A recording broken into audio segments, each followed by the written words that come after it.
জাতীয় সংসদ নির্বাচন সামনে রেখে শনিবার বেলা 11টার দিকে ভোলা জেলা বিজেপি একটি মিছিল বের করে। মিছিল শেষে দলীয় কার্যালয়ের সামনে সমাবেশ করে তারা। অন্যদিকে দলীয় কার্যালয়ের সামনে কেন্দ্রীয় কর্মসূচির অংশ হিসেবে প্রতিবাদ সমাবেশ করে মিছিল বের করে জেলা বিএনপি। একই দিনে উভয় পক্ষের সমাবেশ ও মিছিলে বাধা ও কুরুচিপূর্ণ বক্তব্য দেওয়াকে কেন্দ্র করে ধাওয়া পাল্টা ধাওয়া ও সংঘর্ষের সৃষ্টি হয়।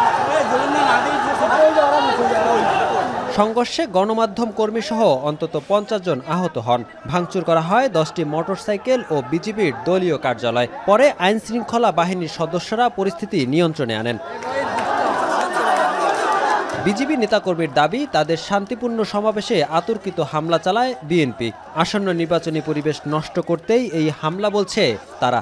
এই বিএনপির আমাদের দীর্ঘদিনের বিজেপি বিএনপির ঐক্য, তারেক ভাই পার্থ ভাইয়ের ঐক্য বিনষ্ট করার জন্য একটি গ্রুপ দীর্ঘদিন ধরে চেষ্টা চালিয়ে যাচ্ছে। এই চেষ্টা সফল না হওয়ায় আজকে এই হঠকারীমূলক হামলা চালিয়েছে বলে আমরা বিশ্বাস করি। ঘটনার পরপর দলীয় কার্যালয়ে সংবাদ সম্মেলন করে জেলা বিএনপি জানায়, পুলিশের অনুমতি নিয়ে শহরে মিছিল বের করেছেন তারা। মিছিল নিয়ে ভোলার কাবিল মসজিদ সড়কে এলে বিজেপি নেতাকর্মীরা তাদের ওপর ককটেল ও ইটপাটকেল নিক্ষেপ করে। পরে বিএনপি নেতাকর্মীরা আত্মরক্ষায় পাল্টা ধাওয়া দেয়। আমরা 12:30টায় আমরা এখান থেকে শুরু করি, বাংলা স্কুলে মরে গেলে তাদের সাথে মুখোমুখি হয়।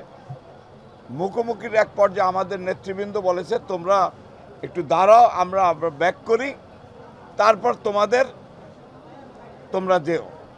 সেই কথাকে উপেক্ষা করে তার পরবর্তীতে কে বা কারা ডিল সরে, এই ডিলকে কেন্দ্র করে এই গণ্ডগোলটা উৎপত্তি সৃষ্টি হয়। এলাকায় এখনও থমথমে অবস্থা বিরাজ করছে। পরবর্তী সংঘাত এড়াতে মোতায়েন রয়েছে অতিরিক্ত আইন শৃঙ্খলা বাহিনী। ইমতিয়াজুর রহমান, এখন ভোলা। 4 গুণ শক্তিশালী এনজাইম ও অধিক ফেনা সমৃদ্ধ অরিক সিলভার ওয়াশ মাত্র 70 টাকায়।